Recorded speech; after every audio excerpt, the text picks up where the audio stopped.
kasi na keyboard na gagamitin ko sa pagsawitan. Bali ito yung X5D na review ko sa Choose.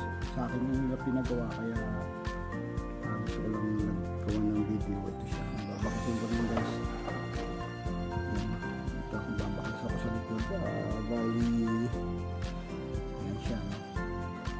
Ginamit ko na dati ito, tagal na, bata pa kami. So ngayon lang siya mabubuksan, ngayon ko lang siya mabubuksan, no? Pinayos na daw nila pero may problema, medyo lumalakas yung ano, medyo hindi na yung tublado, medyo may mga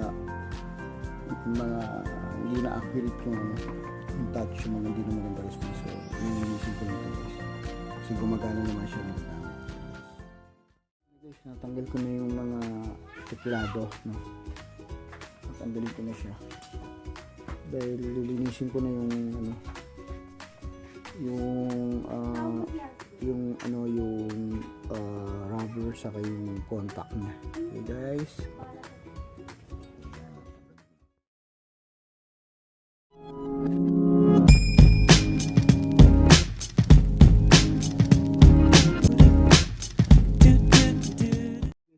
tanggal ko na lahat ng mga keys, black and white keys. Ito na lang yung sukulin. Pag tanggal niyan, tatanggalin mo lang yung spring dito, tapos mahatap mo na yan. So yun, tanggal na. Alright, keys ng X5D na pagsalitan. So sinigregate ko na para pag kinabit ko ayos na siya. Yan, segregate na para mabilis yung kabit ko. Yan, segregate na siya. Yan, lahat ng white keys nakasegregate na yan. Okay, ito yung black keys. Ito lahat ng black keys. Yan, so linisan na lahat yan. So ready for ano lang, pagkabit. Okay, mga white keys. Okay, so gagamitin ko sa anniversary sa Big Dome. Okay. So ready ko lang kasi ako rin ang gagamit at tayo po ang pinag-maintain, naglinis, nag-ayos. So ayan. Kakabit ko na lang siya kasi nalinis ko. So guys, right. Ito na tayo, no? Nabaklas ko na yung X5, no? Yung X5 ng pagsawitan. Ayan na po. Nalinisan ko na. Linis na po yan. Yung mga tuklado. Saka yung kanyang contact. Ngayon, ang naging problema ko lang, gusto ko lang i-assess, no? Kasi nabaklas na daw to. So, napansin ko nga, talagang nabaklas na. Dahil, kulang-kulang ang mga screws niya, no? Yung mga screw niya sa likod ay kulang-kulang. Saka, ito guys, may kulang siya rito, no? Itong part na to, itong stainless yung bakal niya, dapat meron yan dito.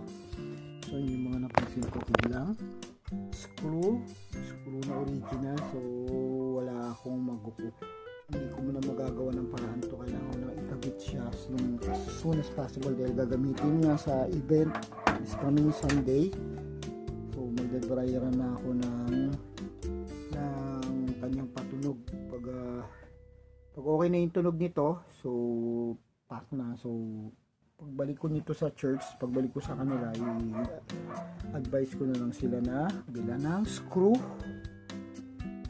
sa likod kasi kulang-kulang yung screw. Siguro hindi ko alam kung nung una nagbaklas, yung unang naggumawa, naglinis, hindi na ibalik lahat ng screw, or siguro posible sa baklas yun, hindi na ibalik kasi hindi naman natatanggal dahil yung X5D ko kahit makatagal na hindi nahuhulog yung mga screw. So yun guys, no, narinisan ko na lahat yan.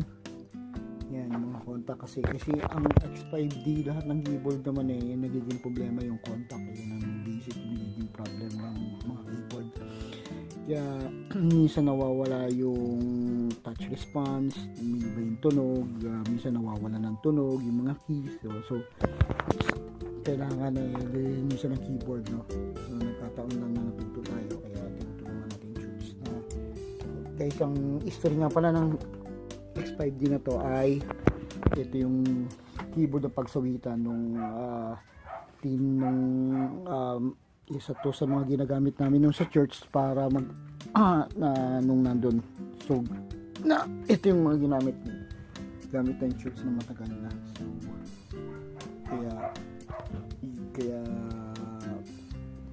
ang nangyari, in-stock nila. So yun ang problema, pag in-stock natin ang keyboard, nagkakaroon talaga ng malaking problema. So wag po tayo mag-i-stock ng keyboard, no?